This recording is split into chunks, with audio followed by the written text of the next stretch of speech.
की तरफ लेकर चलते हैं, एक चेहरे से आपको मिलवाते हैं।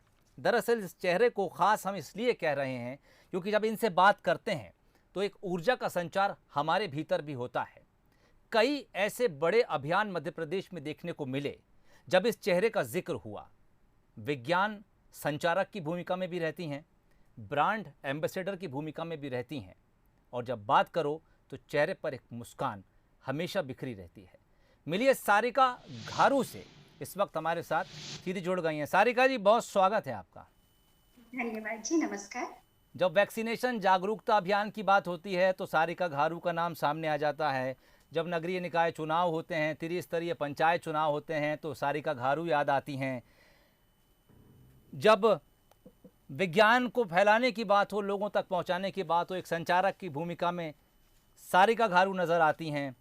एक टीचर के भीतर इतनी सारी क्वालिटीज़ कहाँ से लाती हैं सारिका जी? वैक्सीनेशन टीकाकरण महाअभियान में लोग ज्यादा से ज्यादा वैक्सीन लगवाएं, इसलिए मध्य प्रदेश के अलग अलग जिलों में और खासतौर पर ट्राइबल एरिया में और ऐसे एरिया में जहां पर लोगों में बहुत सारी अलग अलग तरह की भ्रांतियां हैं, तो सरकार और हमारा सभी का यही प्रयास रहता है कि हम ज्यादा से ज्यादा लोगों का टीकाकरण कराएं ताकि देश से इस महामारी से हम जल्दी से हम छुटकारा पाएं। आपके लिए 2 लाइन से मैं आप सबको प्रेषित करती हूँ। वैक्सीन लगेगी सबके हाथ, सबकी वैक्सीन लगेगी सबके हाथ, सबकी वैक्सीन लगेगी सबके हाथ, प्रदेश में हो जीत जाएंगे, कोविड से हम आगे बढ़कर वैक्सीन लगवाएंगे हम।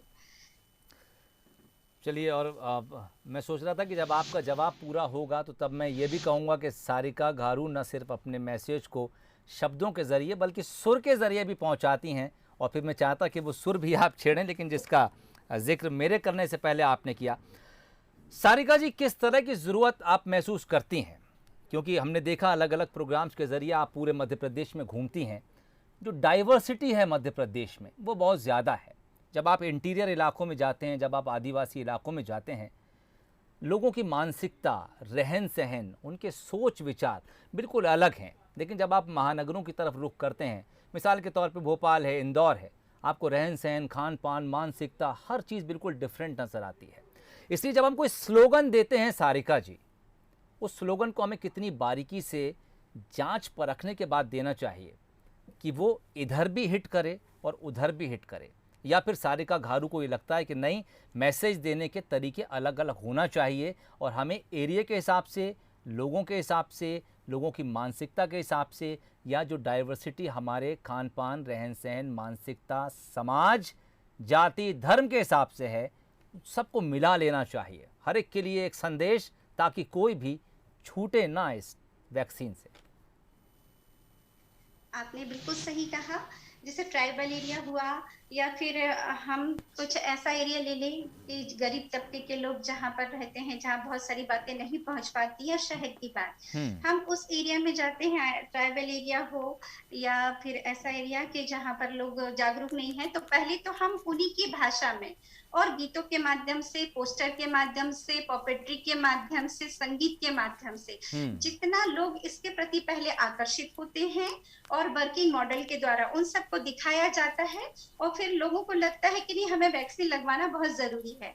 अगर हम डायरेक्ट उनको कहेंगे गांव में या ट्राइबल एरिया में कि नहीं आप टीकाकरण करवाइए, तो वो नहीं मानेंगे हमारी बात।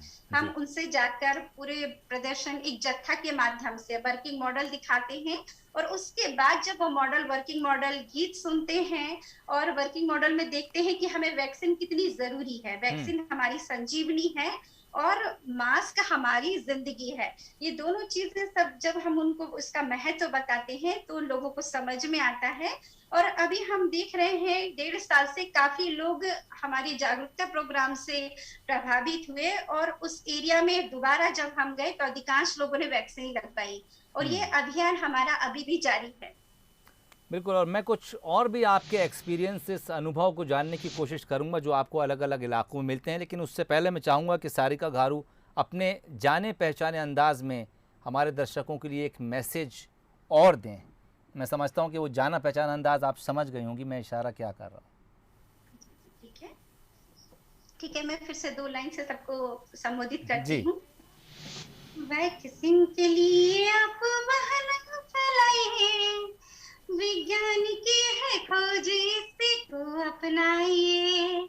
वैक्सीन के लिए अफवाह न फैलाइए, विज्ञान की है खोज इसी को अपनाइए। क्योंकि विज्ञान ने, वैज्ञानिकों ने, इतने डॉक्टर ने हमारे लिए इतने इतने अच्छे-अच्छे हमारे लिए जो साधन जुटाए हैं, उन्हें हमें उपयोग करना है। किसी प्रकार के अंधविश्वास में, किसी प्रकार की भ्रांतियों में हमें हम्म। नहीं फंसना है और वैक्सीन लगवाने हैं और सबको वैक्सीन लगवाने के लिए प्रेरित करना है। जी।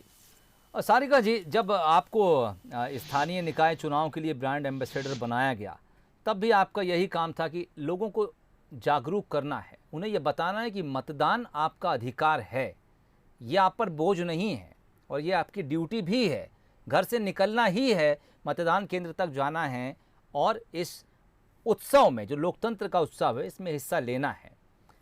आपको क्या महसूस होता है कि अब चूंकि सवाल ज़िंदगी का है, टीका ज़रूरी है, तो जिस तरह से आज सरकार ने ये पूरा वैक्सीनेशन महाअभियान चलाया है और ये हम उसी तर्ज पर चला रहे हैं जैसे मतदान के लिए चलाया करते थे, इसकी ज़रूरत और इसकी सार्थकता को आप किस तरह से महसूस करती हैं और आपको क्या लगता है बतौर सारिका घारू कि यह अभियान कब तक चलते रहना चाहिए?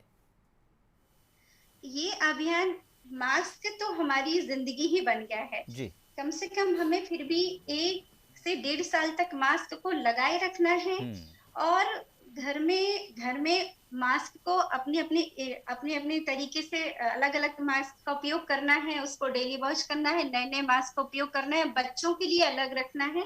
और अभी तीसरी लहर में बच्चों के लिए ज्यादा खतरा है, तो बच्चों पे ज्यादा फोकस किया जाए। तो बच्चों के लिए भी अलग-अलग तरीके मास्क और सैनिटाइजर बॉटल अलग-अलग आना चाहिए और उनको उनकी मानसिकता के हिसाब से उन बच्चों को समझाना चाहिए, बड़ों को भी समझाना चाहिए कि मास्क अभी हमारे बगैर मास्क के, बगैर वैक्सीन के जो हमारे देश में इतनी सारी हमारे देश का इतना सारा नुकसान हुआ है, असमय लोगों ने अपनी जान गंवाई है, तो वो सारी स्थिति सामने लाकर लोगों को दिखाते हैं और लोग जागरूक हो रहे हैं और अभी तो काफी अंतर आया है लोगों में। तो धीरे-धीरे हम कोशिश करेंगे कि हमारा देश कोविड बीमारी से दूर हो जाए या कोविड बीमारी हमारा देश जीत जाए इस कोरोना से। बिल्कुल, और देश ही क्या सारिका जी, पूरी दुनिया इस बीमारी से दरअसल परेशान रही।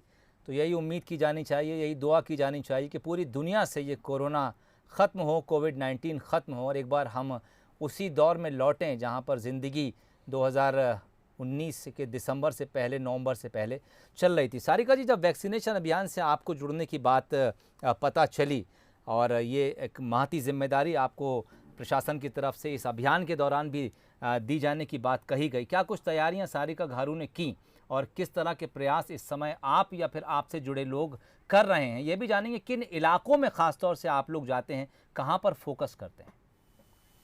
जी, जब इस तरह की बीमारी की शुरुआत हुई तो दिमाग में आया कि लोगों में अभी भी स्वास्थ्य को लेकर, स्वच्छता को लेकर बहुत कमी है और उसी का इतना परिणाम हमें रहने वाली स्थिति देखने को मिली। तो सबसे पहले तो हमने स्वास्थ्य के लिए और स्वच्छता के लिए लोगों की मानसिकता जानी। फिर उसके बाद इस कोरोना महामारी के लिए हमने बहुत सारे पोस्टर्स बनाए, लोगों में उनकी भाषा, उन्हीं अलग, क्योंकि हमारे मध्य प्रदेश में अलग-अलग भाषाओं का भी क्षेत्र है, अलग-अलग तरीके के लोग रहते हैं, शहर में, ग्रामीण में, आदिवासी में। तो उन्हीं की भाषा में एक जत्थे के माध्यम से, संगीत के माध्यम से, वर्किंग मॉडल के माध्यम से हम 1.5 साल से कर रहे हैं और लोगों की मानसिकता में धीरे-धीरे परिवर्तन आ गया है और अभी ज्यादा से ज्यादा लोग यही प्रयास कर रहे हैं कि अगर हमें जिंदा रहना है तो हमें मास्क लगाए रखना है और हमें वैक्सीन जरूर लगवाना है। चलिए सारिका जी, उम्मीद करते हैं कि जिस तरह की उम्मीद आप लोगों से रखती हैं, लोग साथ आएंगे, जुड़ेंगे, इस महाअभियान को सफल बनाएंगे। सारिका जी, आप हमारे साथ बने रहिए, अभी बहुत सी बातें आपसे